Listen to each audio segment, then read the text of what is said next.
The dead economy controversy, जो mister Trump ने बोला है कि इंडियन इकोनॉमी एक डेड इकोनॉमी है, well answer is something else. अगर आप कहीं भी यूट्यूब पे गूगल पे डालेंगे तो इंडिया इकोनॉमी की जो स्टोरी है वो एक स्टोरी ऑफ ट्रांसफॉर्मेशन है, a story of future, a story of hope.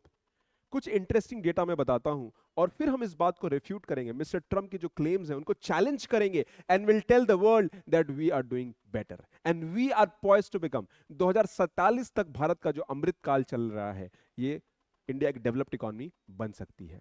But for that आपको इतिहास में जाना होगा, आपको ये समझना होगा, लास्ट 11 ईयर्स में इंडियन इकोनॉमी डबल हो गई है। Today we are 4 trillion economy, और हम इस वक्त fourth largest economy of the world हो चुके हैं। एंड बाय नेक्स्ट 5 ईयर, अगले 5 साल में India third largest economy of the world होने वाली है। हमने जापान को भी सरपास किया है 4 ट्रिलियन से, and because we have surpass Japan we are fourth in number. 2004 में भारत की जो इकोनॉमी थी वो $1 ट्रिलियन थी। 2015 में वो $2 ट्रिलियन हुई।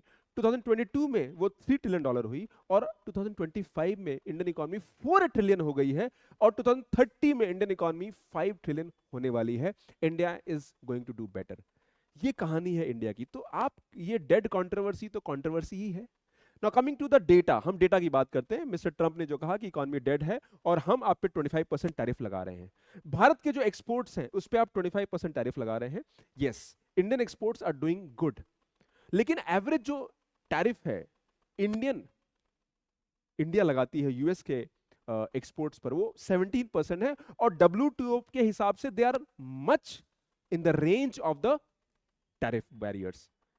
यूएस पे हम हमारे सामानों पे यूएस 3% टैरिफ लगाती है। बट ये टैरिफ की कहानी की पिक्चर कुछ और है, बिकॉज ये जो ग्लोबल ऑर्डर क्रिएट किया इसको यूएस नहीं किया है, और यूएस उसी को बदलना चाहता है, बिकॉज ये ग्लोबल ऑर्डर चीजों को बदल रहा है।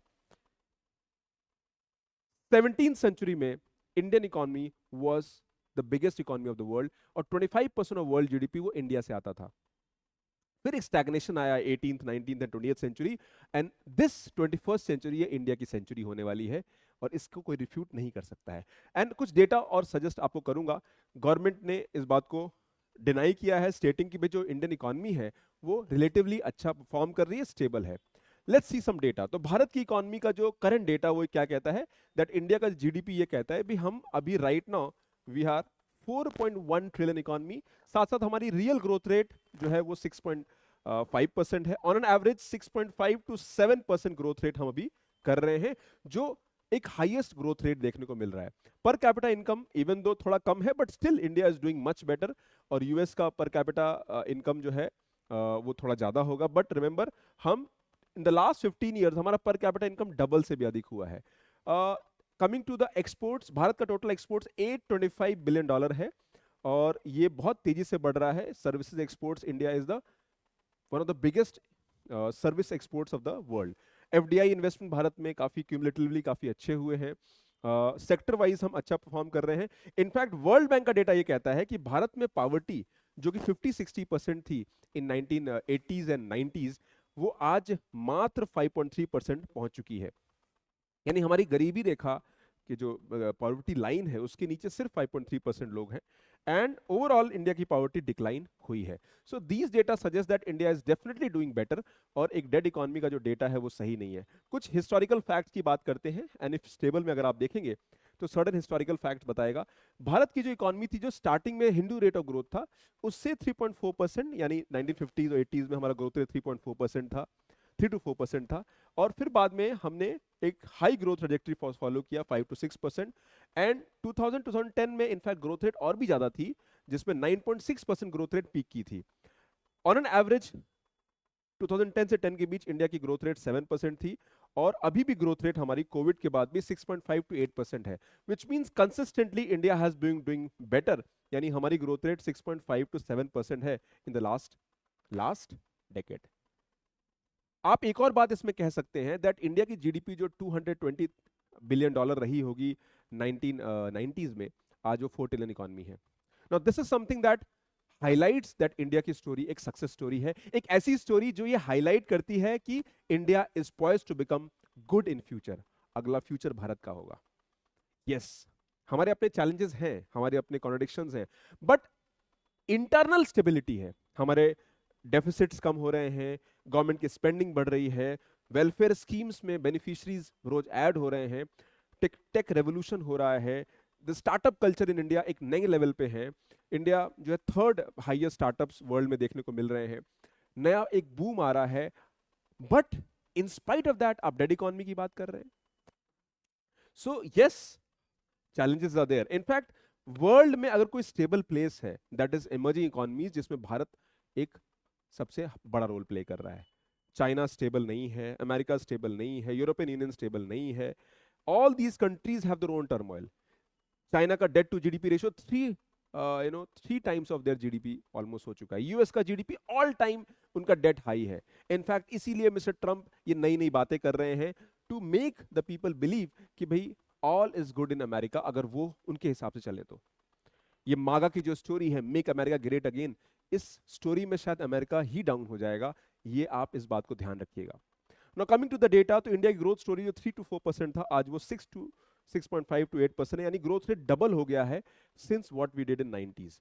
1991 का जो लिबरलाइजेशन था, जो उदारीकरण का जो फेज था, दैट ट्रांसफॉर्म्ड इंडिया स्टोरी। क्योंकि जब प्राइवेट सेक्टर का ग्रोथ हुआ, इन्वेस्टमेंट आया, टेक्नोलॉजिकल रेवोल्यूशन हुआ, आईटी सेक्टर ग्रोथ हुआ, सर्विस सेक्टर ग्रोथ हुआ, दैट्स ट्रांसफॉर्म। तो इंडिया एक अच्छे स्टेज से गई। इनफैक्ट आज से लगभग 12 साल पहले 2013 में इंडियन इकोनॉमी एक डाउनवर्ड फेज से गई, जहां फ्रजाइल 5 से we are the emerging 5 economies of the world.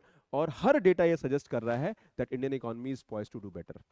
Problem यहां नहीं है, प्रॉब्लम आपके यूएस का ग्रोथ प्लेटू हो चुका है, यूएस का पावर अब बढ़ नहीं रहा है, एंड दैट इज वेयर इस नए ग्लोबल ऑर्डर को यूएस चैलेंज करना चाहता है। एंड यूएस बिलीव्स दैट इसका टाइम खत्म हो रहा है, कुछ तो नया करना है ताकि हम वापस आ पाए।